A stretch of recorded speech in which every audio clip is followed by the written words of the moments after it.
বাংলাদেশ সরকার বাংলাদেশে নিযুক্ত ভারতের রাষ্ট্রদূতকে ডেকে পাঠিয়েছে যে শেখ হাসিনা কেন ভারত থেকে বাংলাদেশে উস্কানিমূলক বক্তব্য দিচ্ছে, কেন সে বলতেছে যে বাংলাদেশের সাধারণ ছাত্র জনতাকে আগুনে পোড়াতে, এবং ভারত কেন তাকে আশ্রয় দিয়ে এসব রাজনৈতিক বক্তব্য, এসব ফালতু আজে বাজে কথা এগুলো বলার জন্য অ্যালাউ করতেছে। তারপর ভারত করছে কি, ভারতে নিযুক্ত বাংলাদেশের যে রাষ্ট্রদূত তাকে নাকি ডাইকা নিছে।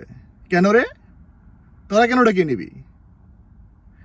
কি তোরা কি পাওয়ার দেখাস নাকি রে? ব্যানচত কে আরে ইন্ডিয়া ব্যানচত কাইকা, তোদেরকে ডাকা হয়েছে তোদের অন্যায় ছিল দেখে। এখন তোরা একটু বড় দেশ, একদম কিন্তু টুকরা টুকরা করে ফেলবো। বড় দেশের একদম এত ছোট করে ফেলবো, বাংলাদেশের একটা জেলার সমানও থাকবি না। ব্যানচত তোরা আবার নাকি ডেকে পাঠাই পাওয়ার ইয়া দেখাইলি যে হ্যাঁ আমরাও ডাকতে পারি। ডাইকা বলতেছে যে শেখ হাসিনার বক্তব্য নিয়ে ডক্টর ইউনূস নেগেটিভিটি ছড়াবেন না। ফাইজলামি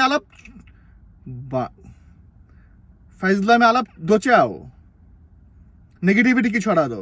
আর শেখ হাসিনার বক্তব্য নিয়ে এই কথাটা টাইনা বলে গেলি কেন? তোরা কেন আশ্রয় দিবি? আশ্রয় দিলি তোদের দিল্লির দাসী, তাকে আবার তুই আর অ্যালাউ করতেছি, সেটা আমরা তোদেরকে ডেকে বলতে পারবো না।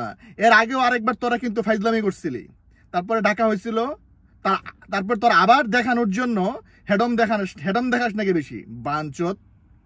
আবার তোরা ওই যে হ্যাঁ আমরাও ডাকতে পারি, আবার তোরা কিন্তু ওই দিল্লিতে বাংলাদেশের প্রতিনিধিকে ডাকছিলি।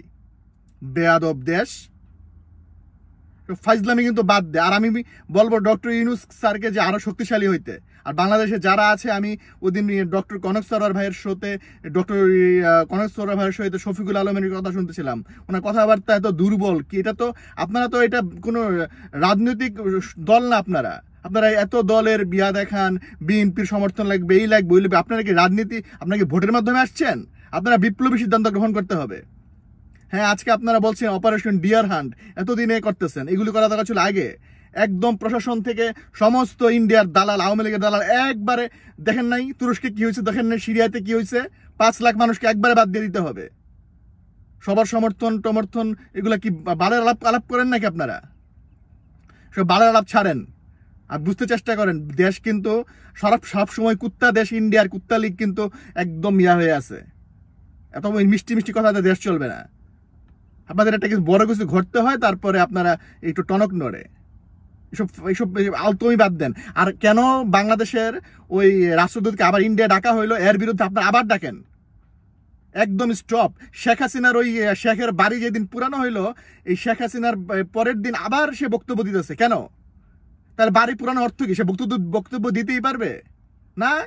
এটা হইতে দেওয়া যাবে না। আপনারা ডেকে কথা বলেন। শেখ হাসিনার বক্তব্য নিয়ে নেগেটিভিটি ছড়াচ্ছে ডক্টর ইউনূস। ফাইজলামি আলাপ চোদাও নাকি? বেয়াদব। একদম শেখ হাসিনার যদি আশ্রয় দেশ, একদম মুখের মধ্যে কষ্টে চাইপা দিবি ওই কমলা রানী সাহার। একদম সাবধান হয়ে যাব বাঞ্চত দেশ।